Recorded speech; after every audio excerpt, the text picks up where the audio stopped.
You know that person. New dream every few weeks. Last month it was dropshipping. Before that, a podcast. Before that, moving to Portugal and teaching English on a beach. They talk about it with real fire, send you links at midnight, know the startup costs, the platforms, the success stories.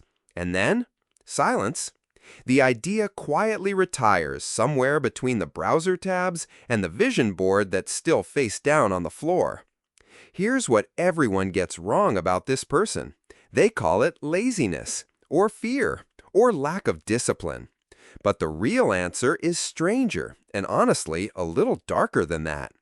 By the end of this, you won't just understand why people dream big and do nothing. You'll understand what the dream is secretly for. Maybe it's you. Maybe it's someone you love. Either way, don't look away. Let's start with the obvious one, the fantasizer. This person lives inside the idea of the goal with almost physical pleasure. The business isn't built, but in their mind, they've already given the TED Talk. They can feel the applause. Here's the psychology.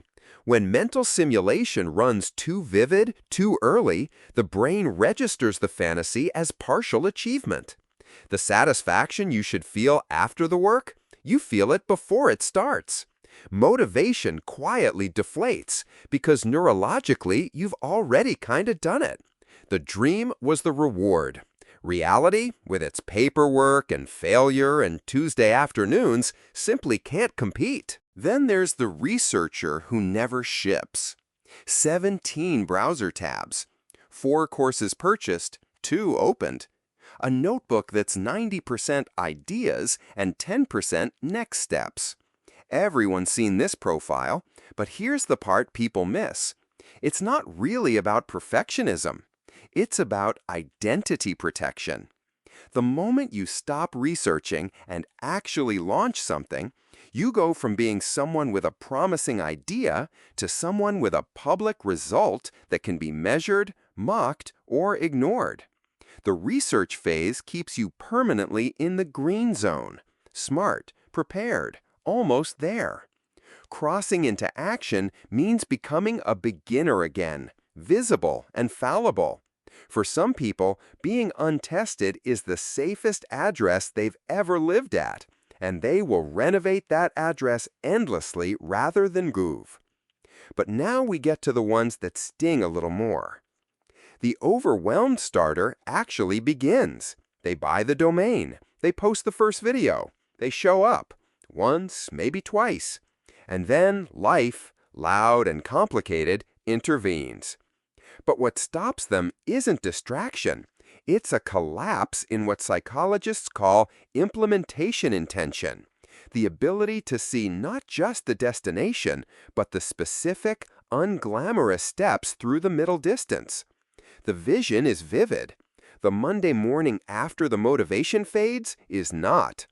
Without a bridge between inspiration and routine, the gap between dream and reality stops looking like something to build across and starts looking like something to fall into. Then there's the identity dreamer, who doesn't actually want the goal. They want what the goal says about them. Saying, "I'm working on a novel," makes you layered, interesting. It signals depth that other people don't have. The moment the novel is finished, it can be judged, rejected, compared. As long as it lives in possibility, it's perfect. And so, by extension, are you. The dream isn't a destination. It's a mirror. And they'd rather polish it than put it down. And then, the one that hit me hardest when I finally understood it, the approval waiter. This person is stalling not for more time or skill, but for permission. I spent 3 years not starting something I genuinely wanted to build, and I told myself I was being careful, being humble, waiting until I was ready. What I was actually doing was waiting for someone, a mentor, a sign, a moment of cosmic clarity to tell me I was allowed. And the worst part? I knew. Some part of me always knew. But knowing didn't move me. Because somewhere in my wiring was a belief that worthy things get chosen. You don't decide you're ready, someone else declares it. The problem is that declaration almost never comes.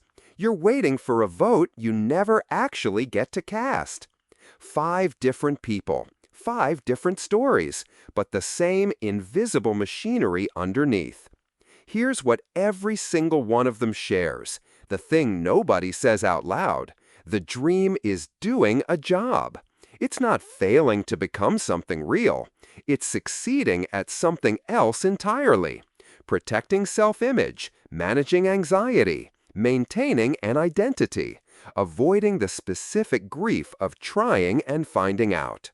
The dream isn't stuck. The dream is working exactly as intended. And you can't push yourself out of a behavior you don't understand you're getting something from. So here's the only question that matters. Is your dream a destination or a waiting room? Drop your answer in the comments, not as an engagement move, but because saying it out loud is, somehow, the first crack in the wall.